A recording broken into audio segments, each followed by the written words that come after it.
Florida Governor Ron DeSantis' performative ongoing feud with Disney reflects the breach of an uneasy truce between politicians and corporations that served a purpose, Washington Post columnist Megan McArdle contends.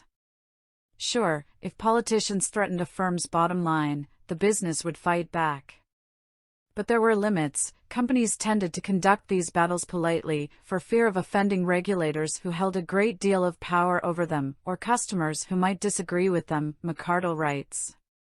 And they did not pick fights on matters that didn't directly affect their profits.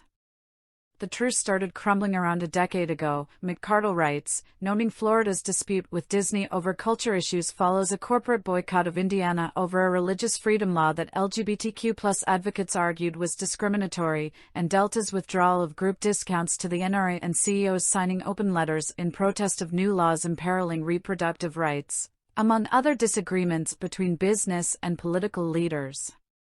The dispute between Disney and Florida Republicans began over the company issuing a mild rebuke of the state's so-called Parental Rights in Education Act, also known as the Don't Say Gay law.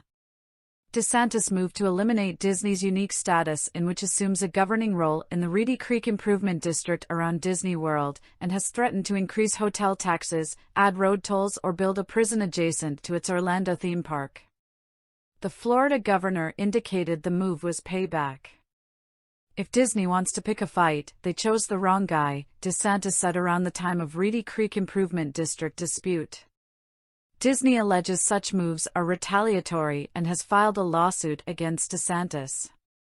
McArdle writes, one can imagine an equilibrium where Florida politicians said such things for the cameras, and then backstage came to a quiet understanding: you stay out of the culture war, we'll let you run Reedy Creek how you like. Would such a bargain be a tad corrupt? Yes.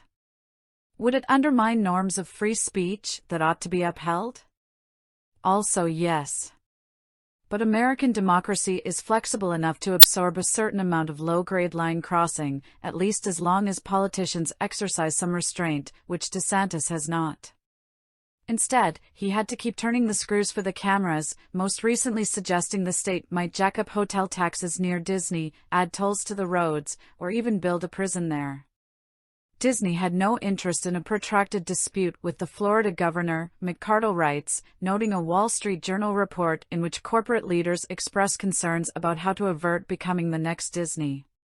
McArdle writes, DeSantis effectively left Disney no choice other than to pursue its very strong legal case against his antics, and all his bragging about how hard he was sticking it to Disney will provide excellent evidence for the plaintiffs. If DeSantis loses that case, we're apt to end up with quite a different sort of corrupt deal, one in which everyone who matters understands that this is all just a performance, pantomime attacks that will inevitably get reversed in the courts and will achieve nothing for anyone except the politicians who indulge in it.